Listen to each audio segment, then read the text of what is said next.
आमच्या पक्षाचे प्रमुख माननीय उद्धव बाळासाहेब ठाकरे यांचा काल आम्हा सर्व पदाधिकाऱ्यांना दूरध्वनी आला होता की हा ज्या 65 इमारतींचा विषय आहे याच्यातली काही लोक उद्धवजींना भेटण्यासाठी गेली होती आणि या 65 इमारतींमध्ये राहणाऱ्या जे 3,500-4,000 हजार रहिवासी आहेत यांच्या डोक्यावर जी टांगती तलवार आहे कारवाईची आणि या रहिवाशांचा कुठलाही दोष नसताना आज यांच्यावर कारवाई होते, याच्यासाठी उद्धव बाळासाहेब ठाकरे आमच्या पक्षप्रमुखांनी आम्हाला या लोकांच्या पाठीशी खंबीरपणे उभं राहण्यासाठी सांगितलेलं आहे आणि त्याची ही सुरुवात म्हणून आजची ही पत्रकार परिषद आहे।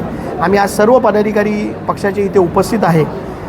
ज्या लोकांनी ह्यांची फसवणूक केली त्यांच्यावर कोणतीही कारवाई न करता ज्या लोकांची फसवणूक झाली आहे त्या रहिवाशांवर आज कारवाई होते आणि 10वी-12वीच्या परीक्षा सुरू असताना या अशा पद्धतीची कारवाई करावी हे प्रशासनाचं दुर्दैव आहे। याच्यामध्ये प्रशासकीय अधिकारी जे इन्वॉल्ड आहेत, ज्यांनी रेराचे खोटे पेपर बनवले त्यांच्यावर कुठलीही कारवाई नाही, ज्यांनी खोटे रजिस्ट्रेशन केले त्यांच्यावर कुठलीही कारवाई नाही। याच्यात इथल्या स्थानिक नेत्यांचा त्यांच्यावरती डोक्यावरती वरदास्ता आहे म्हणून त्यांच्यावर कुठलीही कारवाई केली जात नाही। आज एक रजिस्ट्रेशन करायसाठी 3.5 लाख 2-2 लाख रुपये घेतले जातात। हे खोटे रजिस्ट्रेशन होतात कसे?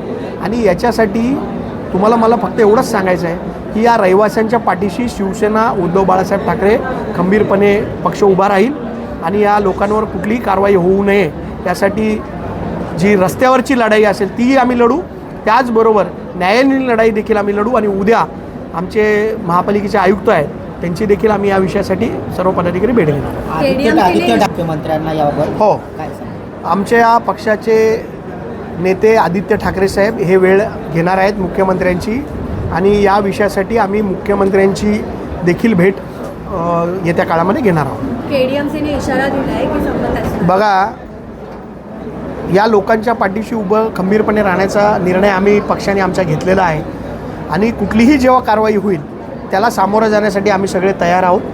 शेवटी आमचा पक्ष नागरिकांसाठी आहे आणि नागरिकांवर अशी जर कारवाई होत असेल तर आम्ही पक्ष म्हणून या नागरिकांच्या पाठीशी जिथे जिथे कारवाई होईल तिथे आम्हाला बोलवलं जाईल, तिथे आम्ही या लोकांच्या पाठीशी खंबीरपणे उभं। तुम्ही मगाशी म्हणालात डॉक्युमेंट जे बघा, रेराचे डॉक्युमेंट्स ज्यांनी बनवले, ज्यांनी महापालिकेचे खोटे स्टॅम्प बनवले, ज्यांनी रेराचे कागदपत्र खोटे बनवले, ज्यांनी खोटे रजिस्ट्रेशन केले, ह्या केसमध्ये अशा एकाही व्यक्तीला अजूनपर्यंत अटक झालेली नाही किंवा कारवाई झालेली नाही किंवा त्यांनी बनवलेले खोटे स्टॅम्प अजून जमा केलेले नाही।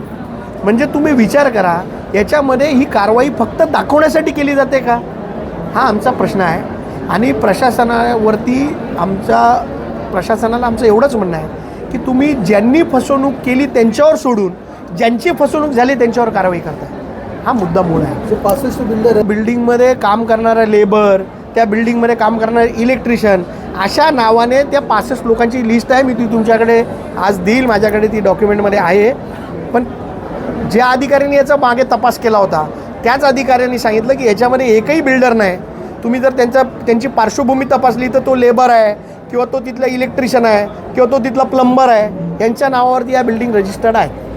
म्हणून माझी एवढीच विनंती आहे की हे सगळं रॅकेट ओपन झालं पाहिजे, या लोकांवर ज्यांच्यावर अन्याय झाला आहे त्यांच्यावरचा अन्याय दूर झाला पाहिजे, एवढीच आमची मागणी। आपण जर बघायला काय सांगता, याच्यातल्या जवळजवळ 40% जे बिल्डर जे फ्लॅटधारक आहेत त्यांना पंतप्रधान आवास योजनेचे देखील पैसे मिळालेत। ह्याचा मुद्दा कोणीच मांडला नाही आजपर्यंत, त्याचा खुलासा आज आम्ही करतोय की याच्यामध्ये पंतप्रधान आवास योजनेचे पैसे देखील मिळाले।